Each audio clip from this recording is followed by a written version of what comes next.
And we're rolling. Hello and welcome to the Kingdom Strength Podcast. My name is Troy Briscoe, your host. And just for any listeners, thank you for tuning in. If you're a new listener, just a reminder, this is a platform where we discuss all things health, fitness, exercise, patient care, business, as well as Christian topics, Bible studies, and just how to pursue the Lord, keep your eyes on Him through the ups and downs of this human experience. And today is no different. I am honored to have one of my close friends, brother in Christ, Dr. Patrick Krier, here on the podcast. And Patrick, it is so good to see your face, and on this little screen here. He's out in Georgia, the great state of Georgia, and I'm honored and blessed to have you on the show today. Troy, I'm very happy to be here, buddy. Of course. Well, hey, why don't you give the listeners a little about you?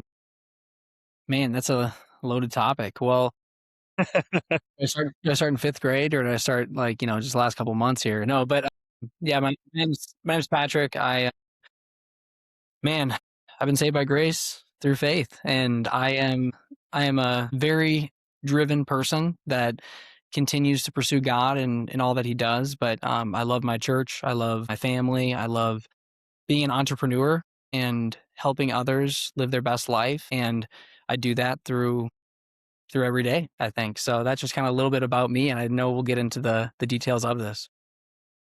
Indeed. And, for our listeners today, Patrick and I have had many long phone calls where we just like get going and then we look down and, it seems like a couple hours have passed by just like that. So bear with us today. It won't necessarily be that long, but it's going to be a fruitful conversation that will Sure. glorify the Lord, and and he's going to share some wisdom and insight, particularly regarding being a clinician and starting up practice right out of school. That's kind of the topic of today's conversation. So there are many students within the chiropractic profession that listen to the show here. So it'll be a great topic to share with your friends, especially if you're looking to start up a practice out of school. So first question here for you, Patrick, will be, tell us about the Movement Lab.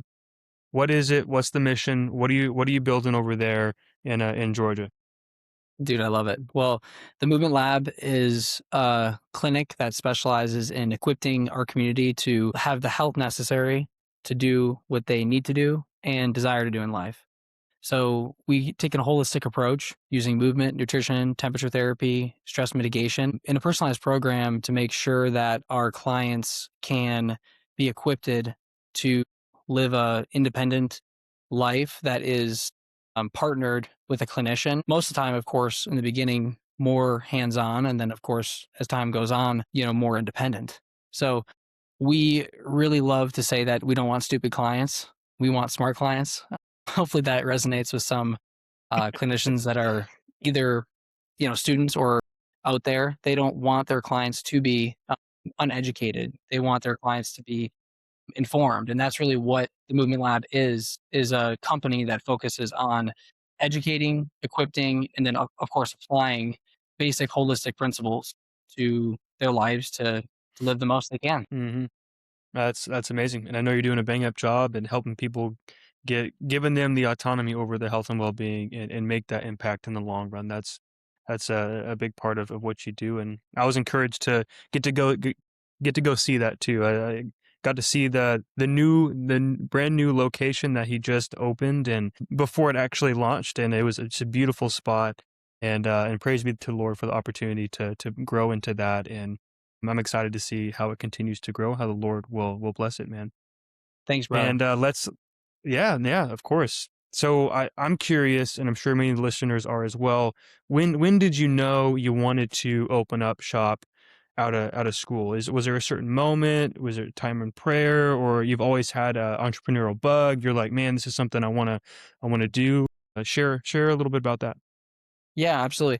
I think it's fascinating because I've been asked that question many times, and I think each time it comes back to probably more specific points in life. Like I remember doing masonry when I was, I think, a freshman in undergrad, that summer between freshman year and sophomore year. And Hmm. my the mason, the owner of the company, handed me a big block and goes, "Take this to your dorm.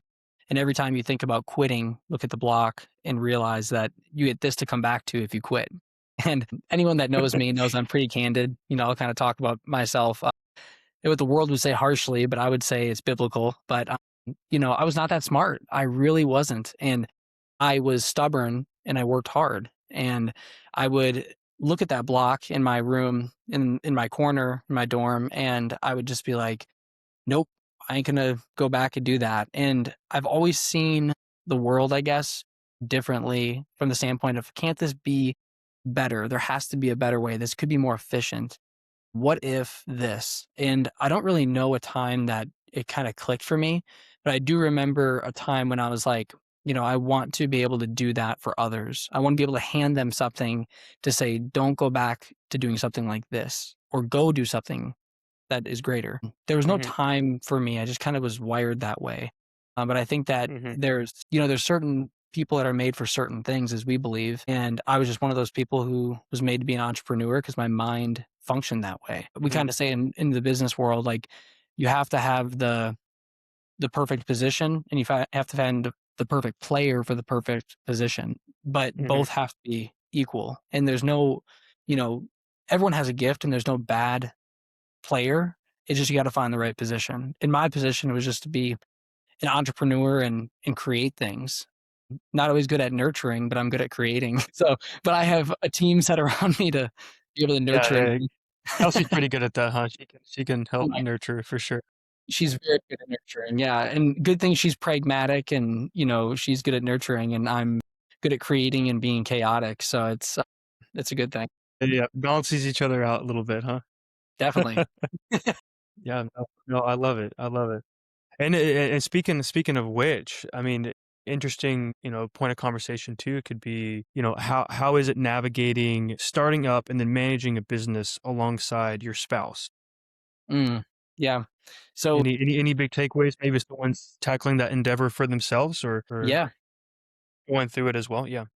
I think so. Kelsey and I, we actually had a business called Evolve Training and Performance in grad school. So we basically learned, I would say, 70% of what a business was from the 2 last years we were in grad school, and did a lot of personal training, working with CrossFit athletes, doing corrective exercise, working with golfers, doing sports performance and just correctives there, working with the United States Army, doing their health to fitness program. That was probably the coolest thing I did it with the company. But really, that's when we realized that we are not the same people, but we didn't know why, probably until, I would say, 3 or 4 months ago. Really, we have learned that I function very much from a creative lens, and Kelsey functions more from that nurturing lens of things. And we learned it more over time, but it was really hard for a long time. I was like, how come she doesn't, Mhm. do it like I do it? Because of course I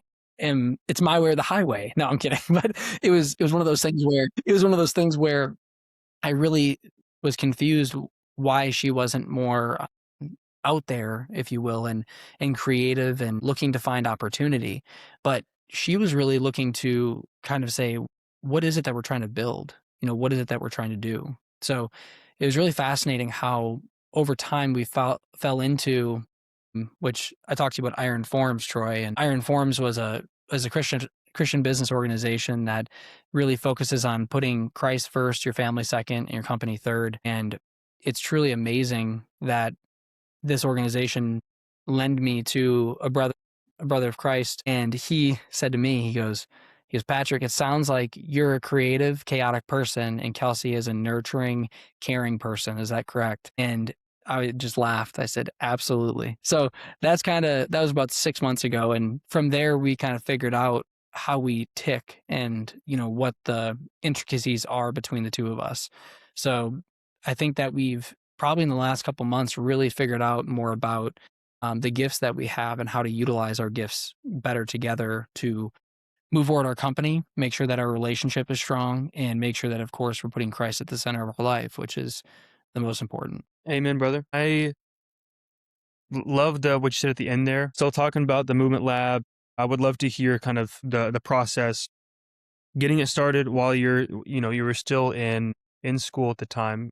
laying down the foundations into the actual transition of, hey, we're doing this, we're live, just so we can, the listeners and myself can get a glimpse as to what that process looked like for you and Kelsey as well. Again, just from a Yeah, business perspective, so people can have maybe a lens to look through with your experiences if they're out trying to do the same with launching a business or a clinic, whatever it may be. for sure. Well, first thing is you don't know what you don't know.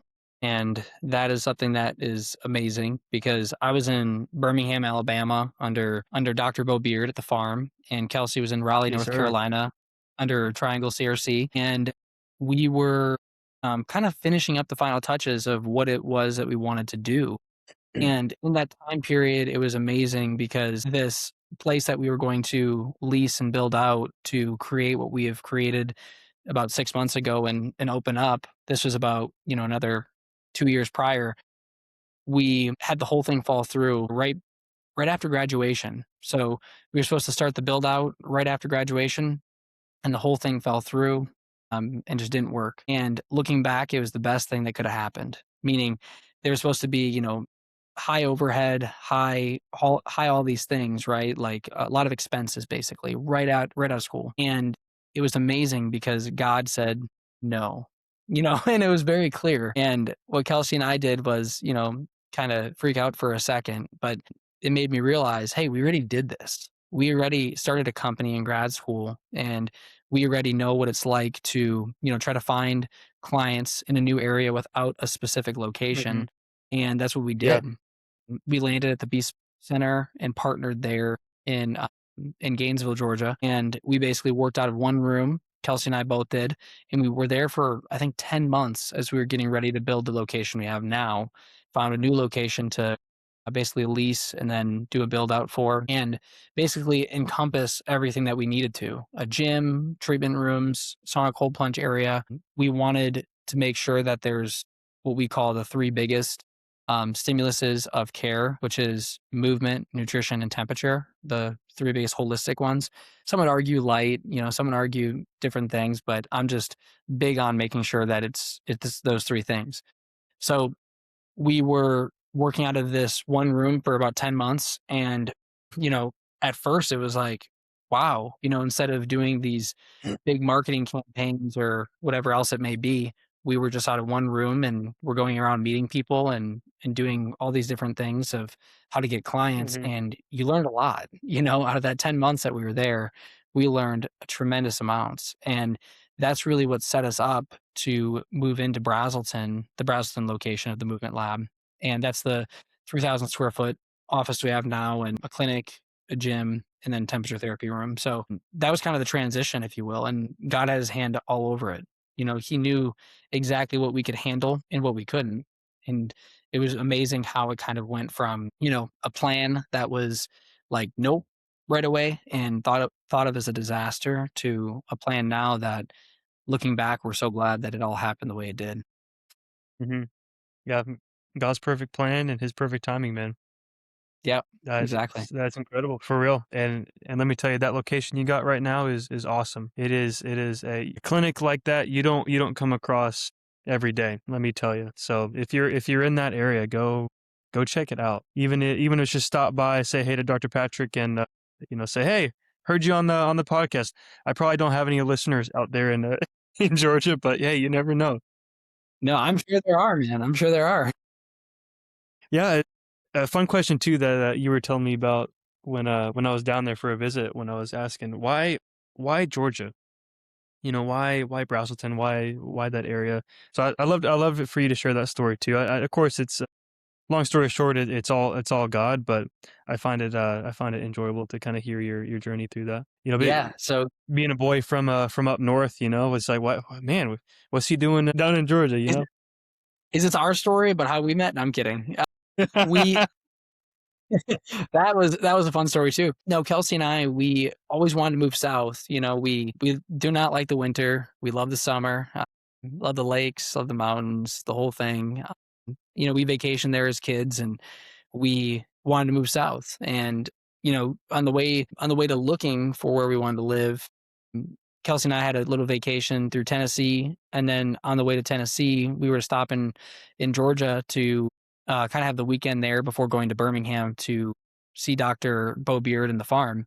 That was the first time we were gonna go visit them. So we're like, you gotta go. I mean, if you haven't went to the farm, by the way, you gotta go. Troy was talking about our clinic, but shout out to Dr. Bo Beard. So, Hmm.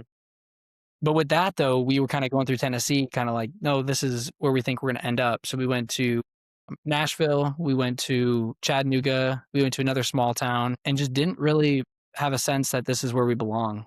And Kelsey and I then stayed in Alpharetta and went to the Alpharetta Farmers Market for that weekend. And that's the reason why Kelsey wanted to go to Georgia in the first place, which is funny. And it's funny, I'm a small town boy. So I look at a map and I'm like, no way, man. That's like right in the big city, just north of Atlanta. Like, what are you talking about? And Kelsey said yes. I said no. So then, of course, if anyone has a lady in their life, they had to go, you know? So it's it's really one of those things where, you know, the woman, if she wants it, you gotta go and do it. So we did, and we fell in love with Georgia. We love again, all the nature. We love the Bible Belt. We didn't grow up in the Bible Belt, and we love, you know, the Christian culture around here. Yeah, And because that's kind of you're just from what, the Milwaukee area? Is that yep, your just origin? north of Milwaukee. Yep. Yep. So we No just different. fell in love with it Yeah. and decided to move down and go on a whim. So Hey, heck yeah. No, and I can only imagine too, being in a place you never lived before, and building a practice and a patient base, and you know, going out there and doing marketing can be tough for sure.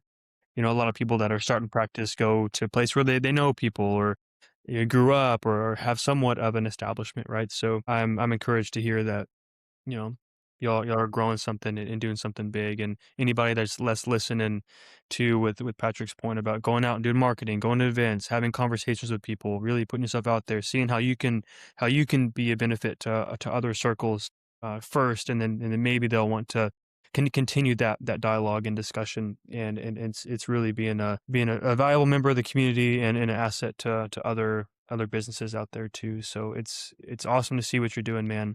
And, I'm excited to see how it will continue to grow. So when it comes to the clinic standpoint, let's kind of shift gears into clinical practice a little bit. I know you shared a little bit about kind of the three pillars of health that you are rolling with as far as the movement lab. Tell listeners more about kind of your philosophy with patient care. mhm, absolutely. Well, I talked to you guys about the movement, the nutrition, and the temperature therapy side of things. But in reality, we're looking at physiology, which operates on a continuum that is baselined and it's outside of exactly a treatment. It's really a baseline that is on a continuum of overall health, holistic in nature. So I love when Brett Winchester talked about Gestalt. The whole of the body is greater than the sum of its parts. And when you're looking at physiology, you have to realize that inputs to the body create outputs. And our philosophy is that we want to make sure that we assess certain big factors to make sure that we know what needs improvement, what is proficient, or what is excellent. We're not really worried about what is excellent or proficient per se, as much as, of course, we're interested in what needs improvement. And how to improve something is very important because physiology can adapt based on stress. Stress and recovery equals adaptation. It's like a basic principle of human physiology. So what we use is temperature, movement, nutrition. And really when it comes down to it is it's just a specific stress with specific recovery equals a specific outcome. And that's really the fun part behind it is, it's a lot of communication, a lot of relationship building to make sure that we're communicating what we do properly because medication is the same way or, you know, light therapy is the same way or I don't know. There's a lot of different types of therapies that are the same way with a certain stress or a certain recovery. Hmm. But when you do it correctly, I think it's more natural in its own means and it's basically just using more modern knowledge and science to be able to get to an outcome that you can do from the standpoint of more synthetic, which we don't want to do per se.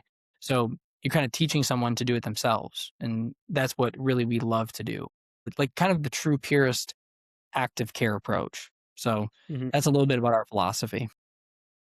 Yeah, no, I love it, man. And when it comes to like active care, neuromusculoskeletal care, and kind of the RTP framework where kind of we both come from, to some degree where we are operating under, right? That's not too, I guess, unique or not. I mean, from a chiropractic profession as a whole, it's kind of rare, but from an active care standpoint, you know, it's pretty common from our world that we're coming through. But what's rather unique too is the way you're integrating and layering everything together, particularly with temperature. That's something that most clinics don't have and aren't utilizing. So I'll be curious to hear more about how you're layering that aspect of care into your time with patients, or when you might feel like that's indicated or not. Tell us a little bit more about the temperature specifically. Yeah, absolutely. So, when it comes down to when it comes down to nutrition, movement, and temperature, those three Hmm. things affect every system of our body, and it affects it in different ways. And that's where the cool Hmm. part behind this whole thing goes, is that you don't have to know every single thing to realize that if you put someone in a sauna, that their tissues will get looser, they're going to feel more relaxed, as long as it's not too hot. And you have a lot of vasodilation. You have a lot of truly relaxation of tissues and shunting of blood. I look a lot at blood flow as means to get what the outcome is that we're looking to get. And I use this for a lot of folks who are a lot stiffer, which, as you know, Troy, being a doc now, there's a lot of people who are really stiff. And, this is really good not only for that, but the leading killer in the world is cardiovascular disease. And if we can't vasodilate and shunt blood from our gut to our muscles and be able to make basically all these inflammatory chemicals that are good, we will not have adaptive tissues in our body. Specifically, you can say muscles and connective tissue, along with saying blood vessels. So, really, sauning or putting someone in a hot environment like a hot tub, even, those are great things. We don't have a hot tub, but just an example. Those are great ways to basically get a systemic approach to global relaxation. And then the opposite is true from a cold plunge perspective, but it's actually more of a mental standpoint of things too. So you can shunt blood to your gut. I've used this a lot with gut health for our clients, but I've also used it for overcoming mental barriers for a lot of our clients. And that part is so cool. We're talking about anxiety, depression, you know, PTSD even as well. We have someone that, is training for the tactical games, and he's overtraining because he has to train with the SWAT team, and he also is training with me. So he's using this as a recovery tool. And then it's important to know that, hot is usually more stressful for the body and more of a stress orientation. Cold is more of a recovery modality and made for recovery. But as I talked about before, stress plus recovery equals an outcome or adaptation. What is the desired outcome? Where are you in this journey? What is going on in their life? There's big tools that you can kind of use, and temperature is, I think, a vital tool that, hopefully in 10, 15, 20 years, a lot of clinicians are using to help encourage faster progress. And that's as passive as it gets too, by the way, for us. Mhm. We really want to make sure that, sitting in a sauna or at the worst, sitting in a cold plunge is the hardest it can get, even though that's pretty hard too. But we want to make sure that systemic side of things is really built into what we do overall to change the person's experience to make it a better outcome, of course. Yeah, no, I love that. All the way from the training of the mind almost with getting over putting yourself through something comfortable with the cold plunge, and all the way to the sauna with increasing systemic blood flow. I'd be curious to lean into a little bit more about the gut health as well, kind of how you are integrating those two from a nutrition standpoint, maybe even starting with kind of an assessment standpoint, what you're looking at, and then how are you integrating those two together from nutrition and just kind of maybe systemic blood flow, working on gut health and that barrier there. Share a little bit about what you're doing on that front. Yeah, so I think it's easier to share an example on this one. So Mhm. I have a client right now that has a stomach ulcer, and Mhm. he is on medications to basically inhibit that. There's a couple different kinds, but basically they're anti-inflammatories to kind of help with that. The question I asked him is, well, why do you think that's there in the first place? And he goes, dang it, I wonder, I wonder why that's there. And I was just like, maybe because of these factors He's that he like, was "Huh, doing. you're asking the real questions here, doc. Hmm." Yep, exactly. So I told him, I was like, hey, the big thing we need to do is we really need to focus on getting blood flow to the area. And because he couldn't keep down food as well. I said, do you want to take these medications? You can take them. Yeah, but these are these side effects. Or what we can do is we can take this food and we can work on cold plunging, which shunts blood flow from and also neural input from our extremities to the core, and also focuses on neural input being put not to the things that don't really matter as much, but the things that do matter are a necessity for life. It's interesting working with the parasympathetic versus sympathetic system. This guy I'm working with, he's a wealth management consultant and he deals with a very high stress job all the time. So what's interesting is he also likes to do hard things and also is trying to stay away from a back surgery. He loves cars and going fast. He loves skydiving and doing different things. And when you look at his life, you would be like, these things are so polar opposite. He has a stressful job, he loves to do fast things, but he's so sympathetically driven that that's what he's trying to do, is do hard things to kind of, create that cycle of that he's actually doing something in life. And you get this from working with others and understanding it. But when you can get an input, like driving a car, for example, right? If you drive a car fast, like we're partners with the driving club at Road Atlanta, really cool stuff. If you drive a car fast, you can get to within 10 to 15% of your max heart rate within 10 minutes and stay there as long as you're staying, at a pretty high speed. But that's not what he needs because again, he's heating up and he's shunting blood flow away from his gut. He has to use that energy somewhere else. So everything he does that's sympathetically driven is shooting blood elsewhere. I look at blood flow as one of the most important things because of this.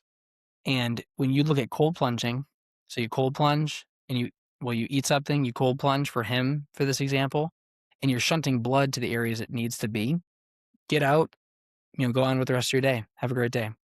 You do that for a couple of days, and wow, he can eat and he can keep it down. And wow, it's not super nauseating, and he doesn't have to go to the bathroom or throw up or anything. It's because he's giving his body the specific input he needs and the nutrition he needs simultaneously to get over something and not take drugs. Mhm.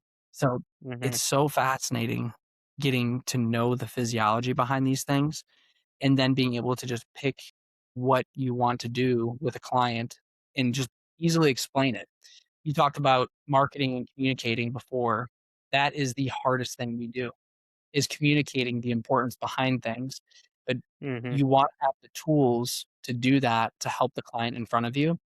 And when you can prove to them that you're willing to help them and not only not put your hands on them because you don't always need to, when you can do that, Troy, and you can give them the outcome they're looking for without putting your hands on them, you're just using your brain and basic physiology, they start to look at you like, wow, you're such a genius. But then you turn it right back on them and you say, but this is why. Because again, I don't want stupid clients. I want clients that are smart and that are able to continue to build in their life and grow. Which, if you're talking about a marketing perspective, who are they sending someone to, and who are they going to continue to see for the problems that they have? It just it's exactly what I think we're called to do. So, I mean, it's so cool. I know you just asked me a question about how to use nutrition and temperature, and that's just a story of how I do it. But, Mhm. those things are basic principles of physiology that I think are just lost, if that makes sense. Mhm.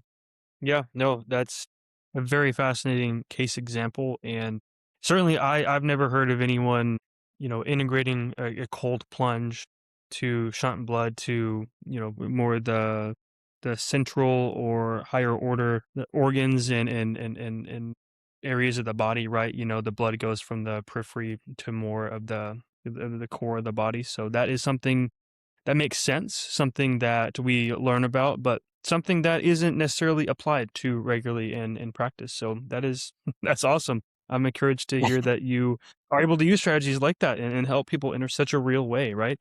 And to let people know, like, hey, this guy is willing to, not even lay a hand on me. He really wants to find the root of the problem. He really will do what he feels like is best fit for my position, for my circumstance, to help get the optimal outcome that we're going for here. And it takes being creative as a clinician. It takes meeting people where they're at. It takes listening to people, and like you said there too, with communicating the why behind it, because that may seem like such a stretch to someone that doesn't know what's going on, right? But how are you able to explain the reasoning behind what you're choosing to do to help them to be like, oh yeah, you know what, that makes sense. I'm gonna buy into that and really lean into it to see if it actually will help, right? Because that part of things is an important component of the patient practitioner relationship as well. So, dude, What I that's really cool. found what I found with that though, Troy, is that, there was a good podcast, and I sadly haven't been listening to a lot of podcasts lately. Sadly, in some ways, other ways good, because I'm listening to my Bible study in the car instead of doing podcasts. So pick Man, and choose, hey, right? I'd rather listen to the Bible than a podcast any day. Any day, dude. Any day. Just the time of life I'm in. I tried that this year, and if anyone doesn't have time, no excuse. You can listen to the Bible app, and it will literally read it to you. And that's how I get the word in, I'd say 90% of the time during the week. But I will say though, too, Troy, that it's really important for everyone who's listening to know that what we do is for the clients to know that they have freedom through discipline. And I've been trying to articulate this more and more, meaning these habits that we give to them, these corrective exercises, these nutritional guidelines, whatever it is, these habits need to turn into routines to change their lifestyle, to eventually change their life. And the systems that we are trying to create are to do just that. They come in for an initial issue, and then they shoot out and say, it'd be awesome if this would be the case, but that doesn't really matter, because that probably would never happen. We build such good rapport with them that we listen to that. We we put it down and we say that's a performance focus. That's something that is high level. That's something that is more enhancing, and we're just going to hold on to that for a little bit. And we'll kind of bring it up through the time as they continue to move along this continuum of care.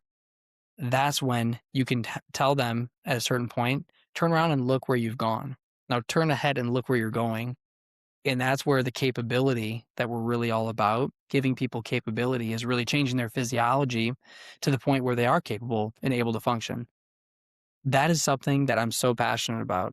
That is something that I've done with so many clients, and I love doing. And it's amazing to do it, because it doesn't take a whole lot. What it takes is having the tools and having the systems to be able to do it. Well, and you have to care. Like that's another thing. But Prerequisite for I want yep. yeah, care is definitely the first one. But I will say that I want all of our listeners to know that it really takes just that. You have to know what performance looks like, and you have to know how to get someone there, or at least train that to be able to go through. I think R2P is really good in the middle. I think that's a fantastic thing. No one's going to die in the beginning. That's taken care of. But Yep, man, yep. Red R2P flags ruled out. train. Yeah. What's that? I said red flags ruled out. All right, cool. Boom in the middle. Yep.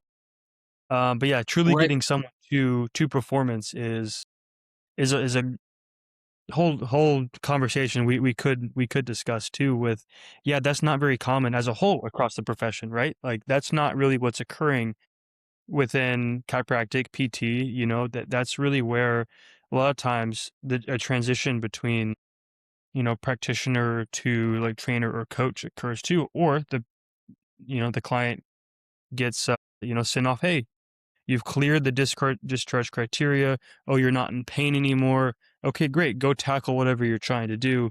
And then oftentimes their system isn't able to tolerate the demands of what they're trying to go do at that point. So I think that is an interesting discussion. I would love to hear your thoughts on, how how do we get to that point, or maybe what are some challenges that you see in the profession, or what you've encountered as a clinician with bringing people to maybe that true kind of performance, or ready to actually execute at a high level of what they're trying to accomplish, whatever it may be. I know we're kind of taking a little bit of a pivot, but I like what you brought up at the end there, so we're gonna roll with it here. Let's tie it to business, a client's lifetime value. Yeah. If someone only comes to you for pain, and you show them that you're good at pain, that's great. And, you can get someone out of pain. I don't think it's that hard to do that, and Mhm. that's the funny thing Yeah. is you're in the R2P circle and you're listening to this. It should not be that hard. And I remember it being hard. I remember it being anxious. Do you remember that, Troy? You remember those trimesters where you're like, man, Mhm. we've been told it's not that hard, but if you get the experience and reps at the plate, man, like it's really not that bad. The true thing is to keep it out of pain or to keep it away from a condition is the hard part.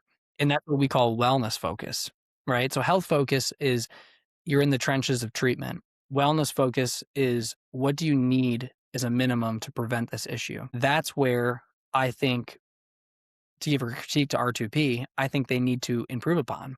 I think something that we need to be focused on is how do we prevent it and not only know how to prevent it, but give the client the tools to prevent it as well. Which is why, of course, we're talking along these lines. But then you get to performance. So I kind of talk about this as a glass of water, right? So I have a glass here and I think of the performance is you want to increase your capability, which is on the x axis, and on the y axis here, it just takes time. And the bigger cup you have as you go through life, the better for capability, the bigger cup, the more you can do, the better you feel, better you can perform, and truly better life you can live. So, why would you not enhance that cup?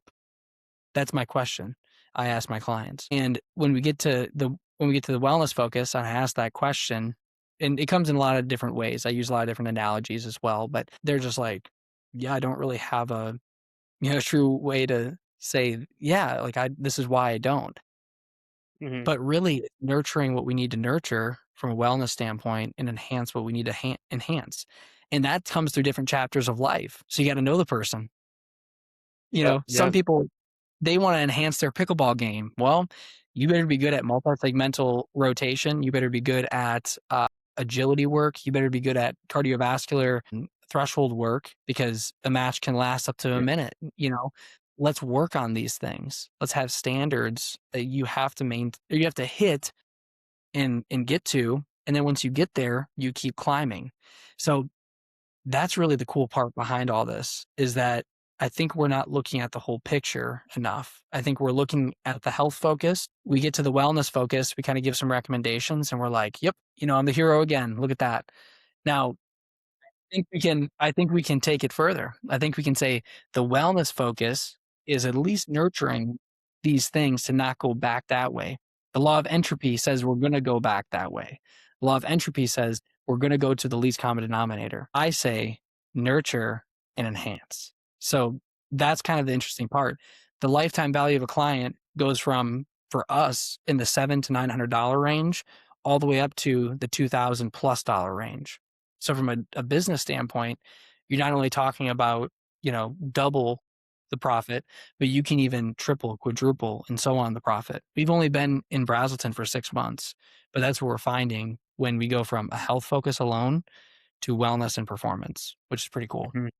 Yeah. Yeah. And true from a business standpoint that adds value, but also to the client's life as well, and what they're trying to do. It adds value. It keeps them doing what they're wanting, keeps them in their activity, keeps them out of pain, and giving them the tools and strategies to help manage anything that's going on outside of the clinic as well. So I think I think you hit the nail on the head, and that wellness focus is what we ought to be going after as well. And of course, it's up to the provider to communicate, and then the patient to meet the provider where they're at, and accepting, hey, I consent to go through this or that or certain length of child care or whatever the situation may look like, right? I don't know exactly what your model is on that side of things, but that communication piece is important, and I think you lay the framework, the foundation really well with communicating. Hey, it's about wellness here.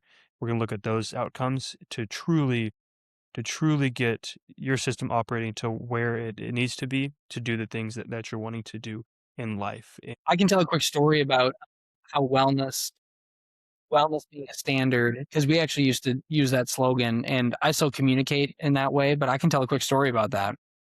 Yes, yes, tell a quick story. So I was working with a client up in Gainesville, and I've had this client for probably, oh man, 14 months. So just over a year. And she was getting, epidurals in the neck. She was getting lidocaine shots in the back, in the low back, just completely deconditioned. And she started to see me because she brought her daughter to me from a gymnastic standpoint. And I helped her daughter.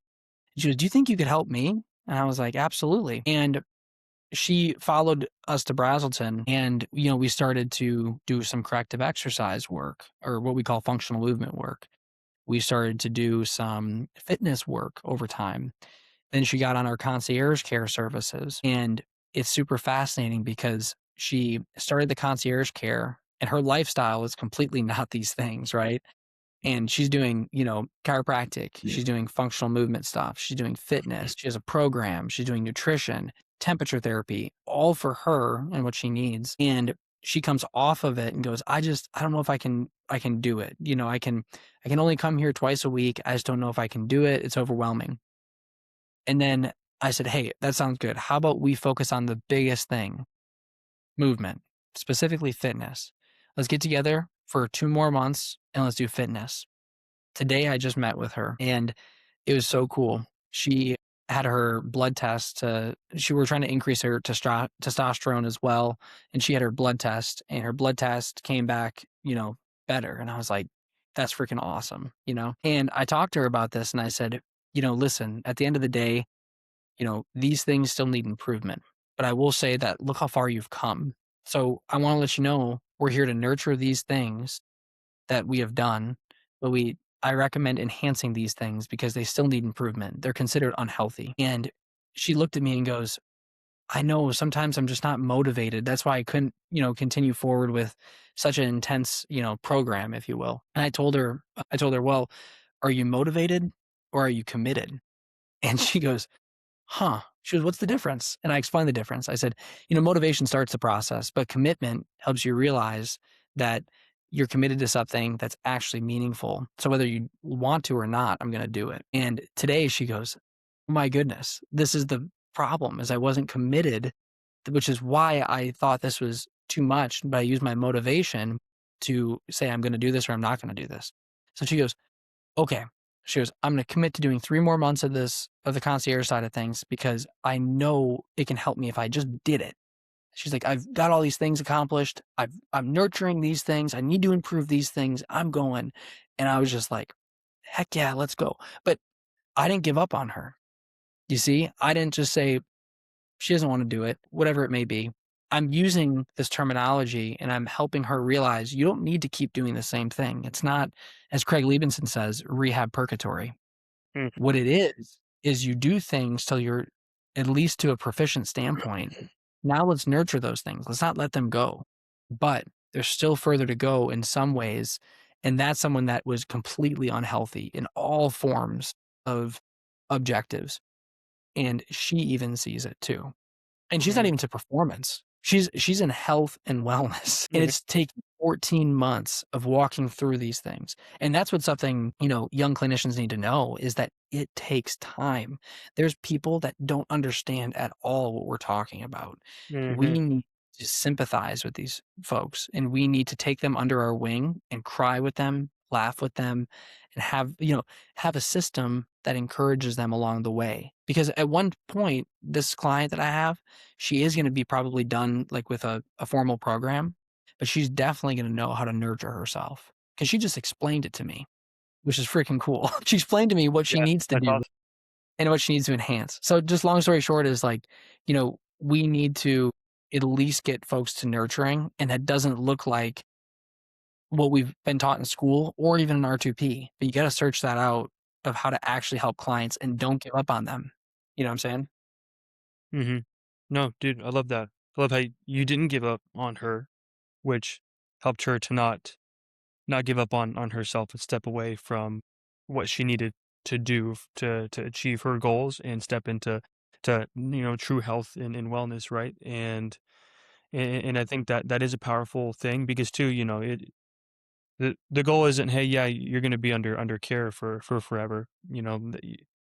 It's it's the we get to a point to where a child care is done, and hey, we assess and reestablish other metrics that need to be improved upon to achieve set goal and to be operating under that optimum health, optimum wellness to achieve the blood markers that we're going for to, you know, reach a certain, if she's going toward a certain body fat percentage or trying to train for something particular, right? Like all these things are factors to go into things. So, as long as there's something to work toward, and some and tools and strategies you can give and provide, there's still work to be done, and that can shift and change based on the patient's season of life, based on what you as a provider feel like is needed to achieve said goal, and what is necessary medically if they're actually going through pain or discomfort, or from a standpoint of, hey, we're gonna train, get to certain capacity to tackle the demands of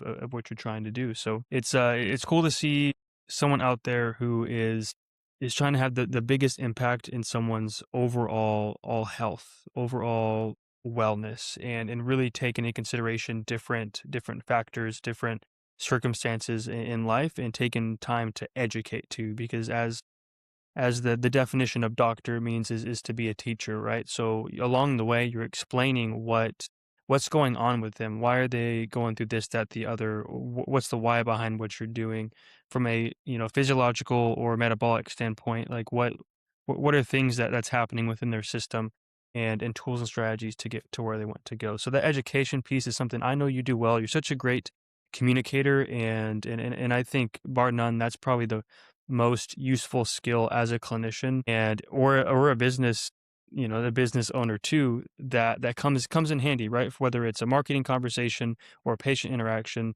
that communication is so key, and understanding relationships, understanding who the person is, because that will shift your communication with that individual. So that's something I've noticed you're intentional with, and I think it's very valuable within our field as well.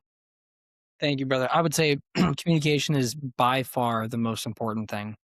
By far. Marketing is communication. Hmm. It's what medium are you using, right? So I would agree with that. And folks, Dr. Troy knows what he's talking about. Keep listening. I am trying, learning and growing one day at a time, man. Yes, sir. Well, hey, we are button up to the end of time here. I also want to respect your time, but this is kind of the portion or length in which I try to wind things down. So before we officially conclude, would love to hear any final takeaways, encouragements for our listeners today. Man, it's a wide open question. It is wide open. I'll make it a little more specific. I'll make it a little more specific. Let's let's do threefold, okay? Let's do biggest takeaway within the realm of Christian walk, biggest takeaway within the realm of patient care. Thirdly, a final hammer into the nail with the business conversation as well. For sure. Three-pronged Well, question here. number one, the biggest takeaway from the Christian perspective, I believe it's Psalm 127. I think it's Psalm 127. All about we can do a lot of things, but it's all vanity if the Lord doesn't bless it. And Mhm. you know, before Troy and I jumped on today, I caught up with Troy a little bit, saw him back and everything, and I told him that he has been honoring the Lord's statutes. He has been a man after God's heart like David, and that the Lord has blessed him and kept him from all these different things in life that we can fall into because he has continued to search for the Lord. But that's the same thing for me. is like I do nothing outside of give glory to God for anything. As Troy said to me, I don't deserve it. God deserves all the glory. Same goes for me, is that as soon as you think you're doing it by yourself, the Lord will absolutely humble you. Absolutely. And I want everyone to hear that too, whether in Mhm. Christ or outside, is that, we can build all these things, we can do all these things, but the Lord will humble you because it is about the Lord, it is about Christ. He is the main character in all of our stories, whether we know him and put our trust in him or we don't. He is the main character. And it's either we understand reality for what it is and what the word says it is, or we don't.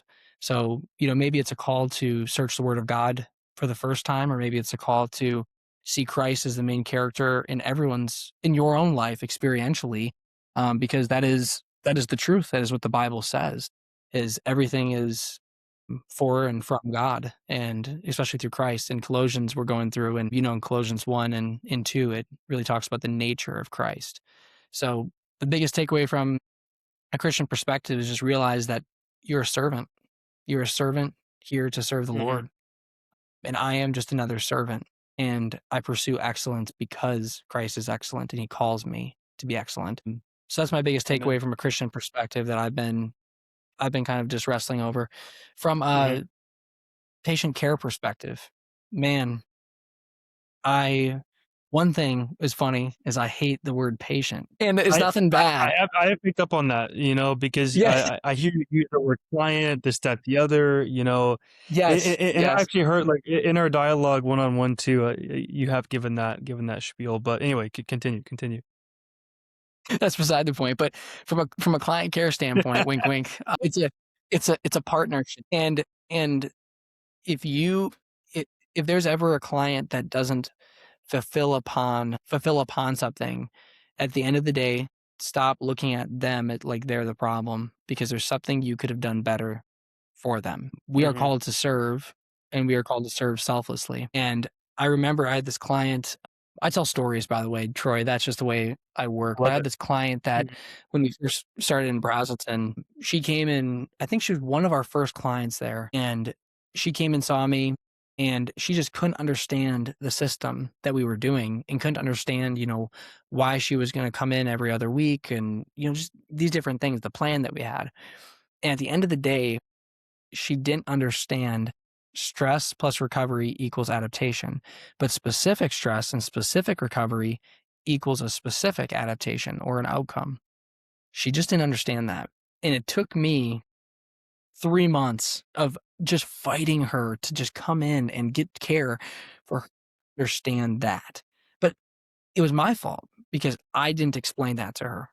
So, from a client care perspective, if your clients are not getting better, it's your fault. You are the leader. You're from the Bible standpoint of things, you're called to condescend and to lift them up. It's like the bigger brother versus the weaker brother. You want to look at it the same way. Someone is literally submitting their bodies to you, and you have to take that into consideration to continue to serve others. So think of it as if there's ever a failure, it's probably your fault and you can learn from it. I love And try to learn from it. And then from a business perspective, if you are gonna start a new business, the most important thing is marketing by far. And I say that because, we were led to think that marketing is just gonna happen naturally. People will just hear about you and, buzz will happen.